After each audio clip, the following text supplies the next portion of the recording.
ಇದೇ ಮಾರ್ಚ್ 14ರಂದು ಕೇಂದ್ರ ಸಚಿವ ಎಚ್.ಡಿ. ಕುಮಾರಸ್ವಾಮಿ ಅವರು ಮೇಲ್ಕೋಟೆ ವಿಧಾನಸಭಾ ಕ್ಷೇತ್ರ ವ್ಯಾಪ್ತಿಯ ವಿಸಿ ಫಾರ್ಮ್ನಲ್ಲಿ ವಿವಿಧ ಅಭಿವೃದ್ಧಿ ಕಾಮಗಾರಿಗೆ ಭೂಮಿ ಪೂಜೆ ಹಾಗೂ ವಿಕಲಚೇತನರಿಗೆ ಎಲೆಕ್ಟ್ರಿಕಲ್ ಸ್ಕೂಟರ್ ವಿತರಣಾ ಕಾರ್ಯಕ್ರಮಕ್ಕೆ ಆಗಮಿಸುತ್ತಿದ್ದಾರೆ. ಈ ಹಿನ್ನೆಲೆಯಲ್ಲಿ ಪಕ್ಷದ ಕಾರ್ಯಕರ್ತರು ಹೆಚ್ಚಿನ ಸಂಖ್ಯೆಯಲ್ಲಿ ಆಗಮಿಸಬೇಕೆಂದು ಮಾಜಿ ಶಾಸಕ ಸಿ.ಎಸ್. ಪುಟ್ಟರಾಜು ಮನವಿ ಮಾಡಿದರು. ಪಾಂಡುಪುರ ಪಟ್ಟಣದ ಟಿಎಪಿಸಿಎಂಎಸ್ ರೈತ ಸಭಾಂಗಣದಲ್ಲಿ ನಡೆದ ಜೆಡಿಎಸ್ ಕಾರ್ಯಕರ್ತರ ಸಭೆ ಉದ್ಘಾಟಿಸಿ ಮಾತನಾಡಿದ ಅವರು, ಎಚ್.ಡಿ. ಕುಮಾರಸ್ವಾಮಿ ಅವರು ಕೇಂದ್ರ ಸಚಿವರಾದ ಬಳಿಕ ಜಿಲ್ಲೆಗೆ ಸಾಕಷ್ಟು ಅಭಿವೃದ್ಧಿ ಕಾರ್ಯ ಮಾಡಿದ್ದಾರೆ. ಕ್ಷೇತ್ರ ವ್ಯಾಪ್ತಿಯ ವಿಸಿ ಫಾರ್ಮ್ನಲ್ಲಿರುವ ಕ್ರೀಡಾಂಗಣವನ್ನು ಮೇಲ್ದರ್ಜೆಗೇರಿಸಿ ಒಳ ಕ್ರೀಡಾಂಗಣವನ್ನು ಉನ್ನತ ಮಟ್ಟದ ಅಭಿವೃದ್ಧಿಪಡಿಸಲು ಸಹಕರಿಸುತ್ತಿದ್ದಾರೆ. ಜೊತೆಗೆ 500ಕ್ಕೂ ಹೆಚ್ಚು ವಿಕಲಚೇತನರಿಗೆ ದ್ವಿಚಕ್ರ ವಾಹನ ನೀಡುತ್ತಿದೆ. ಕಾರ್ಯಕ್ರಮಕ್ಕೆ ಕೇಂದ್ರದ ಕ್ರೀಡಾ ಸಚಿವರು ಆಗಮಿಸುತ್ತಿದ್ದು, ಮಂಡ್ಯ ಲೋಕಸಭಾ ಕ್ಷೇತ್ರ ವ್ಯಾಪ್ತಿಯ 8 ತಾಲೂಕುಗಳಿಂದಲೂ 30,000ಕ್ಕೂ ಹೆಚ್ಚಿನ ಸಂಖ್ಯೆಯಲ್ಲಿ ಕಾರ್ಯಕರ್ತರು ಭಾಗವಹಿಸುವ ನಿರೀಕ್ಷೆ ಇದೆ ಎಂದು ತಿಳಿಸಿದರು. ಮೇಲ್ಕೋಟೆ ವಿಧಾನಸಭಾ ಕ್ಷೇತ್ರದ ಜೆಡಿಎಸ್ ಕಾರ್ಯಕರ್ತರು ಹೆಚ್ಚಿನ ಸಂಖ್ಯೆಯಲ್ಲಿ ಈ ಕಾರ್ಯಕ್ರಮದಲ್ಲಿ ಭಾಗವಹಿಸಬೇಕು. ಕಾರ್ಯಕ್ರಮಕ್ಕೆ ತೆರಳಲು ಸಾರಿಗೆ ವ್ಯವಸ್ಥೆ ಮಾಡಲಾಗಿದೆ. ಕ್ಷೇತ್ರದ ಪ್ರತಿಯೊಂದು ಗ್ರಾಮ ಪಂಚಾಯಿತಿ ಮತ್ತು ಪುರಸಭೆ ವ್ಯಾಪ್ತಿಯ ಪ್ರತಿ ವಾರ್ಡ್ಗಳಿಂದಲೂ ಪಕ್ಷದ ಕಾರ್ಯಕರ್ತರು ಕಾರ್ಯಕ್ರಮದಲ್ಲಿ ಭಾಗವಹಿಸಲಿದ್ದಾರೆ ಎಂದು ತಿಳಿಸಿದರು. ಸಭೆಯಲ್ಲಿ ಜೆಡಿಎಸ್ ತಾಲೂಕು ಅಧ್ಯಕ್ಷ ಎಸ್.ಎ. ಮಲ್ಲೇಶ್, ಮನ್ಮೂಲ್ ನಿರ್ದೇಶಕ ಸಿ. ಶಿವಕುಮಾರ್, ಜಿಪಂ ಮಾಜಿ ಸದಸ್ಯರಾದ ಎಚ್. ಮಂಜುನಾಥ್ ಮಾತನಾಡಿದರು. ಇದೇ ವೇಳೆ ಜಿಪಂ ಮಾಜಿ ಸದಸ್ಯ ಸಿ. ಅಶೋಕ್, ಡಿಸಿಸಿ ಬ್ಯಾಂಕ್ ನಿರ್ದೇಶಕ ಹೊಸಕೋಟೆ ಪುಟ್ಟಣ, ಪುರಸಭೆ ಮಾಜಿ ಅಧ್ಯಕ್ಷ H. L. Nanjegowda, PLD bank ಅಧ್ಯಕ್ಷ ಎಚ್. ಪಿ. ಚಲುವೇಗೌಡ ಬಕೋಡಿ, ಟಿಎಪಿಸಿಎಂಎಸ್ ಅಧ್ಯಕ್ಷ ಎಚ್. ಗಿರೀಶ್, ವೀರಶೈವ ಲಿಂಗಾಯತ ಮಹಾಸಭಾ ಜಿಲ್ಲಾಧ್ಯಕ್ಷ ಎಸ್. ಆನಂದ್, ಮುಖಂಡರಾದ ವಾಹಿದ್, ಜಯಲಕ್ಷ್ಮಿ, ಶಿವಣ್ಣ, ಶೋಭಾ ಸೇರಿದಂತೆ ಇತರರಿದ್ದರು. ಪಾಂಡುಪುರ ತಾಲೂಕಿನಲ್ಲಿ ಕರ್ಕೊಂಡ್ಬರಬೇಕು ಅಂತ ಈ ಸಂದರ್ಭದಲ್ಲಿ ಅದೇ ರೀತಿ ನಾನು ಮನ್ಮೂಲ್ ನಿರ್ದೇಶಕರಾಗಿ ಫೆಬ್ರವರಿ 2ನೇ ತಾರೀಕಿಗೆ 1 ವರ್ಷ ಆಯಿತು. ಈ ಸಂದರ್ಭದಲ್ಲಿ ಎಲ್ಲ ನಿಮ್ಮ ಸಹಕಾರದಿಂದ ಒಂದು ಉತ್ತಮ ನಮ್ಮ ಮಂಡ್ಯ ಜಿಲ್ಲೆ ಹಾಲು ಒಕ್ಕೂಟದಲ್ಲಿ ನಾನು ಕೆಲಸ ಮಾಡ್ಕೊಂಡು ಬರ್ತಾ ಇದ್ದೇನೆ. ಅದೇ ರೀತಿ ನಮ್ಮ ಪಾಂಡುಪುರ ತಾಲೂಕಿನಲ್ಲಿ ಹೆಣ್ಣು ಕರುಗಳ ಪ್ರದರ್ಶನ ಕಾರ್ಯಕ್ರಮವನ್ನು ನಾವು ನಾಳೆ ಗುರುವಾರ 12ನೇ ತಾರೀಕು ನಮ್ಮ ರಮೇಶ್ಪುರ ಸಮುದಾಯ ಭವನದ ಆವರಣದಲ್ಲಿ 4 ತಿಂಗಳು, 8 ತಿಂಗಳು, 12 ತಿಂಗಳು ಒಂದು ಕರುಗಳ ಒಂದು ಪ್ರದರ್ಶನವನ್ನು ನಮ್ಮ ಪಾಂಡುಪುರ ತಾಲೂಕಿನ 148 ಹಾಲು ಉತ್ಪಾದಕರ ಸಹಕಾರ ಸಂಘಗಳ ವತಿಯಿಂದ ನಾವು ಮಾಡ್ತಾ ಇದ್ದೇವೆ. ಅದನ್ನು ವಿಶೇಷವಾಗಿ ನಮ್ಮ ಕೆಎಂಎಫ್ನ ಒಂದು ಸಹಕಾರದೊಂದಿಗೆ ನಮ್ಮ ಮಂಡ್ಯ ಜಿಲ್ಲೆಯ ಹಾಲು ಒಕ್ಕೂಟದ ವತಿಯಿಂದ ಎಲ್ಲ ನಮ್ಮ ಅಧ್ಯಕ್ಷರು, ನಿರ್ದೇಶಕರು ಹಾಗೂ ಪೂಜ್ಯ ನಮ್ಮ ಮಾಜಿ ಸಚಿವರಾದ ಪುಟ್ಟರಾಜಪ್ಪನವರು ಕೂಡ ಭಾಗವಹಿಸ್ತಾರೆ. ಜೊತೆಗೆ ಶಾಸಕರು ಕೂಡ ಭಾಗವಹಿಸ್ತಾರೆ. ಈ ಕಾರ್ಯಕ್ರಮಕ್ಕೆ ಎಲ್ಲ ನಮ್ಮ ಹಾಲು ಉತ್ಪಾದಕರ ಸಹಕಾರ ಸಂಘಗಳ ಉತ್ಪಾದಕರು, ನಮ್ಮ ಸೇರುದಾರರು, ನಮ್ಮ ಮುಖಂಡರುಗಳು ಹಾಗೂ ಎಲ್ಲ ರೈತಾಪಿ ಮುಖಂಡರುಗಳು ಬರಬೇಕು ಅಂತ ಈ ಸಂದರ್ಭದಲ್ಲಿ ಮನವಿ ಮಾಡ್ತಾ ನನ್ನನ್ನು ಮಾತನಾಡೋ ಅವಕಾಶ ಹೇಳಿದ್ದಾರೆ. ನೋಡಿ, ಈ ಕಾಂಗ್ರೆಸ್ ಸರ್ಕಾರ ಬಂದಮೇಲೆ, ಅದರಲ್ಲೂ ನಮ್ಮ ಕುಮಾರಣ್ಣವರು ಕೇಂದ್ರ ಮಂತ್ರಿ ಆದಮೇಲೆ ಜಿಲ್ಲೆಗೆ ಹಲವಾರು ಕಾರ್ಯಕ್ರಮಗಳನ್ನ ತಗೊಂಡ್ಬರ್ತಾ ಇದ್ದಾರೆ. ಅವ್ರ ಮನಸ್ಸಲ್ಲಿ ಒಂದು ಮೇಜರ್ ಇಂಡಸ್ಟ್ರಿನ ತರಬೇಕು ಅಂತೇಳಿ ಮನಸ್ಸಲ್ಲಿದೆ. ಅದಕ್ಕೆ ಪೂರಕವಾದ ಕೆಲಸಗಳು ನಡೀತಾ ಇದೆ. ಎಂತೆಂಥ ಒಳ್ಳೆ ಕೆಲಸಗಳು ನಡೀತಾವೆ. ಅದು ಪೂರ್ಣಗೊಳ್ಬೇಕಾದ್ರೆ ಸ್ವಲ್ಪ ಕಾಲಾವಕಾಶ ಬೇಕು. ಅದರಲ್ಲಿ ಈಗ ಒಂದು ಕ್ರೀಡಾಂಗಣ, ಅಂತಾರಾಷ್ಟ್ರೀಯ ಕ್ರೀಡಾಂಗಣ, ಇನ್ನು ಬೇಕಾದಷ್ಟು ಕಾರ್ಯಕ್ರಮಗಳಿವೆ. ಆದರೆ ನೋಡಿ, ಕೇಂದ್ರ ಸರ್ಕಾರದಿಂದ ಎಂತೆಂಥ ಒಳ್ಳೆ ಕಾರ್ಯಕ್ರಮ ಕೊಡ್ತಾ ಇದ್ದಾರೆ, ಎಂತೆಂಥ ಕಾರ್ಯಕ್ರಮಗಳನ್ನ ನಮ್ಮ ಜಿಲ್ಲೆಗೆ ತರ್ತಾ ಇದ್ದಾರೆ ಕುಮಾರಣ್ಣವರು. ಇದ್ಯಾವು ಕೇವಲ ಯಾರೋ ದಿನ ಟಿವಿ ನೋಡೋರಿಗೆ, ನ್ಯೂಸ್ ನೋಡೋರಿಗೆ, ಸಕ್ರಿಯ ರಾಜಕೀಯ ಸಕ್ರಿಯ ಕಾರ್ಯಕರ್ತರು ಗೊತ್ತಾಗುತ್ತೆ ಅಷ್ಟೇ. ಇನ್ನು ಕೆಲವರವರೇ ಒಂದು ವರ್ಗ ಇದೆ. ಆ ವರ್ಗ ಏನಂದ್ರೆ ಹಳ್ಳಿನಲ್ಲಿ ಹೆಚ್ಚು ಕಡೆ 50% 50 ಭಾಗ ಸೀರಿಯಲ್ ಬಿಟ್ರೆ ಇನ್ನೇನೂ ನೋಡಲ್ಲ. ಅವ್ರಿಗೆ ಇರಾನ್ನವರು ಎಲ್ಲಿ ವೆಸ್ಟ್ ಏಷ್ಯಾದಲ್ಲಿ ಬಾಂಬ್ ಹಾಕಿದ್ರ, ಅಮೆರಿಕಾದವರು ಇರಾನ್ ಮೇಲೆ ಹಾಕಿದ್ರ, ಇದರಿಂದ ನಮ್ಮ ಪ್ರಪಂಚದ ಮೇಲೆ ಏನು ಪರಿಣಾಮ ಬೀರ್ತು, ಭಾರತದ ಮೇಲೆ ಏನು ಪ್ರತಿಕೂಲ ಪರಿಣಾಮ ಬೀರ್ತು, ಏನೂ ಇಲ್ಲ. ಇದರಿಂದ ಪೆಟ್ರೋಲ್ ರೈಸ್ ಆಯ್ತಾ, ಗ್ಯಾಸ್ ರೈಸ್ ಆಯ್ತಾ, ಕಾರಣ ಏನು? ಏನೂ ಬೇಕಿಲ್ಲ ಅವ್ರಿಗೆ.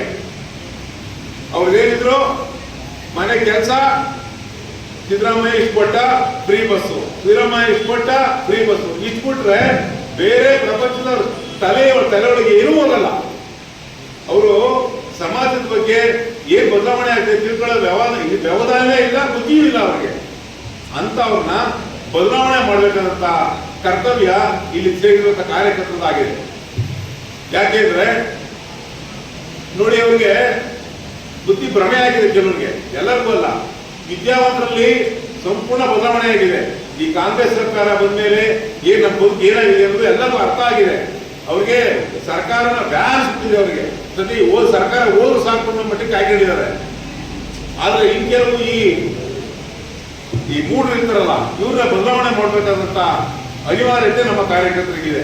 ಅವ್ರು ಹೋಗಿ ಹೇಳ್ಬೇಕು, ನೀವು ನೋಡಿ 2,000 ಕೊಟ್ಟು ದೊಡ್ಡದಲ್ಲ, ನಿನ್ ಮಗಳಿಗೆ ಒಳ್ಳೆ ಎಜುಕೇಶನ್ ಸಿಗ್ತಾ ಇಲ್ಲ, ಕೆಲಸ ಸಿಗ್ತಾ ಇಲ್ಲ, ನಿಮ್ಮೂರು ರಸ್ತೆ ಆಗಿಲ್ಲ, ನಿಮ್ಮೂರು ಗುಂಡಿ ಹಳೆ ಹಿಂದೆ ಮಾಡಿರಲ್ಲ ಆ ರಸ್ತೆಗಳು ಗುಂಡಿ ಮುಚ್ಚಕ್ಕಾಗಿಲ್ಲ, ಏನ್ ಕೆಲಸನೂ ಆಗ್ತಾ ಇಲ್ಲ. ಇದು ಎಲ್ಲಾನು ಬಿಟ್ಟು ನೀವು 2,000 ಕೊಟ್ಟು ನಿಮ್ ಮನಸ್ಸನ್ನ ಸಮಾಧಾನ ಮಾಡ್ಬಿಟ್ಟವ್ರೆ. ನೋಡಪ್ಪ, ಸಮಾಜ ಈ ತರ ಬಹಳ ಕೆಟ್ಟ ಪರಿಸ್ಥಿತಿ ಬಂದಿದೆ ನೋಡಿ, ಈ ನಿರುದ್ಯೋಗ ಹಿಂಗಾಗಿದೆ, ದಯಮಾಡಿ ಹೇಳ್ಬೇಕು, ಇಲ್ಲಾಂದ್ರೆ ಖಂಡಿತ ಅರ್ಥ ಆಗಲ್ಲ ಅವ್ರಿಗೆ. ಅದರಿಂದ ಇವತ್ತೇನು ಕುಮಾರಣ್ಣವರು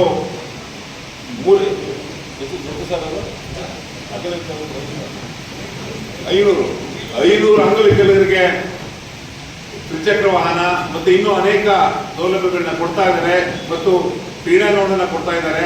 ಹಾಗೆ ಪಾಂಡುಪುರ ತಾಲೂಕಲ್ಲೂ ಪುಟ್ಟರಾಜಣ್ಣವರ ಒಂದು ಒತ್ತಾಯದ ಮೇರೆಗೆ ಅನೇಕ ಗ್ರ್ಯಾಂಟ್ ನ ಕೊಟ್ಟಿದ್ದಾರೆ. ಕೆಲವರಿಗಂತೂ ಗೊತ್ತಿಲ್ಲದೆ ಇರಬಹುದು, ಬಟ್ ನಿಧಾನ ಗೊತ್ತಾಗುತ್ತೆ ನಿಮಗೆ. ಅವರು ಬೇಕಾದ ಗ್ರ್ಯಾಂಟ್ ನ ತಂದಿದ್ದಾರೆ, ಇನ್ನೂ ಕೂಡ ಮುಂದೆ ತರೋರಿದ್ದಾರೆ. ದಯಮಾಡಿ ನಾವೆಲ್ಲರೂ ಕೂಡ ಕಾರ್ಯಕರ್ತರು ಕುಮಾರಣ್ಣವರ ಹೆಗಲಿಗೆ ನಿಂತು ಮತ್ತೊಮ್ಮೆ JDS ಮತ್ತು ಬಿಜೆಪಿ ಸರ್ಕಾರ ಅಭಿವೃದ್ಧಿಗೆ ನಾವೆಲ್ಲ ಕಾರಣಕರ್ತರಾಗ ಅಂತ ಹೇಳಿ ಈ ಒಂದು ಸಂದರ್ಭದಲ್ಲಿ ಮಾತಾಡೋಕೆ ಅವಕಾಶ ಕೊಟ್ಟಾರ. ಎಲ್ಲರೂ ಅವರು ಅಲ್ಲಿ ಸಭೆ ಕಾರ್ಯಕ್ರಮದ ವೀಕ್ಷಣೆಗೆ ಬಂದರು. ಆ ಕಾರಣದಿಂದ ಸ್ವಲ್ಪ ತಡ ಆಯಿತು. ಇವೆಲ್ಲರಿಗೂ ಗೊತ್ತು, ಈಗಾಗಲೇ ಮೊನ್ನೆ ತಾನೇ ಕುಮಾರಣ್ಣವರು BC ಫಾರಂಗೆ ಬಂದು ಜಾಗ ಪರಿವೀಕ್ಷಣೆ ಮಾಡಿ ನನಗೆ ದೂರವಾಣಿ ಮುಖಾಂತರ ಮಾತಾಡಿ, ನಿನ್ನ ಕೆಲಸ ನಾನೇ ಮಾಡ್ತಾ ಇದ್ದೀನಿ, ಯಾರಾದ್ರೂ ಬಾ ಅಂತಂದ್ರು ಅದು ಅನ್ಸೋತ್ತೆ ನೆನ್ನೆನೆ ವಾಪಸ್ಸು ಬರುವಂಥದ್ದಾಯಿತು. ನಿಮ್ಮೆಲ್ಲರಿಗೂ ತಿಳಿದಾಗಿ 14ನೇ ತಾರೀಕು ಮೇಲ್ಕೋಟೆ ವಿಧಾನಸಭಾ ಕ್ಷೇತ್ರದ ದುದ್ದ ಹೋಬಳಿಯ BC ಫಾರಂನಲ್ಲಿ ಒಂದು ಕ್ರೀಡೆಗೆ ಒತ್ತು ಕೊಡುವಂತಹ ಹಿನ್ನೆಲೆಯಲ್ಲಿ ಕೇಂದ್ರ ಸರ್ಕಾರದಿಂದ ಇಂಡೋರ್ ಸ್ಟೇಡಿಯಂ ಸೇರಿದಾಗೆ ಸ್ಟೇಡಿಯಂ ಕೆಲಸಕ್ಕೆ ಈಗಾಗಲೇ 11 ಕೋಟಿ ಹಣವನ್ನು ಬಿಡುಗಡೆ ಮಾಡುತ್ತಿದ್ದಾರೆ. ಅದರ ಶಂಕುಸ್ಥಾಪನೆಗೆ ಕೇಂದ್ರದ ಕ್ರೀಡಾ ಸಚಿವರು ಆಗಮಿಸ್ತಾ ಇದ್ದಾರೆ. ಬಹಳ ದಿನಗಳಿಂದಲೇ ಕುಮಾರಣ್ಣವರು ಮಂಡ್ಯ ಲೋಕಸಭಾ ಕ್ಷೇತ್ರದ 8 ವಿಧಾನಸಭಾ ಕ್ಷೇತ್ರಕ್ಕೆ 500 ದ್ವಿಚಕ್ರ ವಾಹನಗಳನ್ನು ಅಂಗವಿಕಲರಿಗೆ ಕೊಡಬೇಕು ಅಂತಕ್ಕಂಥ ಒಂದು ತೀರ್ಮಾನ ಮಾಡಿದರು. ಅದು ಅವರಿಗೆ ಟೈಮು ಅಡ್ಜಸ್ಟ್ ಆಗ್ತಿರ್ತಕ್ಕಂಥ ಹಿನ್ನೆಲೆಯಲ್ಲಿ ನಾವು BC ಫಾರಂನಲ್ಲಿ ಕಾರ್ಯಕ್ರಮ ಮಾಡೋಣ ಅಂತೇಳಿ 50-60 ಸಾವಿರಕ್ಕೂ ಹೆಚ್ಚು NDA ಪಕ್ಷದ JDS ಮತ್ತು ಬಿಜೆಪಿ ಪಕ್ಷದ ಕಾರ್ಯಕರ್ತರು ಮುಖಂಡರು ಆ ಸಭೆಯಲ್ಲಿ ಆಗಮಿಸ್ತಾ ಇದ್ದಾರೆ. ಅದು ನಮ್ಮ ವಿಧಾನಸಭಾ ಕ್ಷೇತ್ರದಲ್ಲಿ ನಡೀತಾ ಇರ್ತಕ್ಕಂಥ ಹಿನ್ನೆಲೆಯಲ್ಲಿ ನಾವು ಹೆಚ್ಚಿನ ಜವಾಬ್ದಾರಿಯನ್ನ ನಾವು ನೀವೆಲ್ಲ ಹೊರಬೇಕಾಗಿದೆ. 8 ವಿಧಾನಸಭಾ ಕ್ಷೇತ್ರದಿಂದ ಬಂದಂಥ ಎಲ್ಲ ಮುಖಂಡರನ್ನ ಕಾರ್ಯಕರ್ತರನ್ನ ಸಂತೈಸಿ ಕಳಿಸ್ಕೊಡ್ಬೇಕಾಗಿದೆ. ಎಲ್ರಿಗೂ ಒಂದು ಊಟದ ವ್ಯವಸ್ಥೆಯನ್ನ ಮಾಡುವಂತ ಕಾರ್ಯಕ್ರಮದ ಜೊತೆಗೆ ನಮಗೆ ಇನ್ನೊಂದು 3-4 ದಿನದಲ್ಲಿ ಎಷ್ಟೇ ತಾರೀಕು 19 ಕಾರಣದಿಂದ ಹಬ್ಬ ಮುಗಿದಿರ್ತಕ್ಕಂಥ ಹಿನ್ನೆಲೆಯಲ್ಲಿ ಅಡ್ವಾನ್ಸ್ ಆಗಿ ಎಲ್ರಿಗೂ ಹೋಳಿಗೆ ಊಟವನ್ನ ಮಾಡಿಸ್ಬೇಕು ಅಂತೇಳಿ ಕುಮಾರಣ್ಣವರ ಒಂದು ಆಸೆಯಾಗಿದೆ.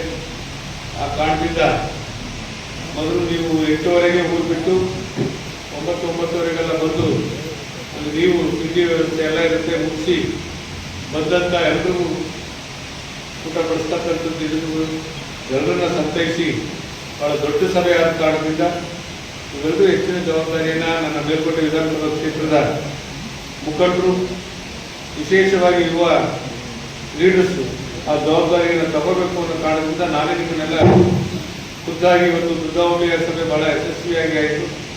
ಇವತ್ತು ನನ್ನ ಪಾಂಡವಪುರ ತಾಲೂಕಿನ ಟೌನ್ ಸೇರಿದಾಗೆ ಎಲ್ಲ ಜಿಲ್ಲಾ ಪಂಚಾಯತಿ ಕ್ಷೇತ್ರದಿಂದ ಎಲ್ಲ ಗ್ರಾಮಗಳಿಂದ ಆಗಮಿಸಿರ್ತಕ್ಕಂಥ ಮುಖಂಡರಲ್ಲಿ ವಿನಂತಿ ಮಾಡ್ತಾ ಇಂದು ಗ್ರಾಮಕ್ಕೆ ಎಷ್ಟು ವೆಹಿಕಲ್ಗಳು ಬೇಕೋ ಅಷ್ಟು ವೆಹಿಕಲ್ ವ್ಯವಸ್ಥೆ ನಾವು ಮಾಡ್ತೇವೆ.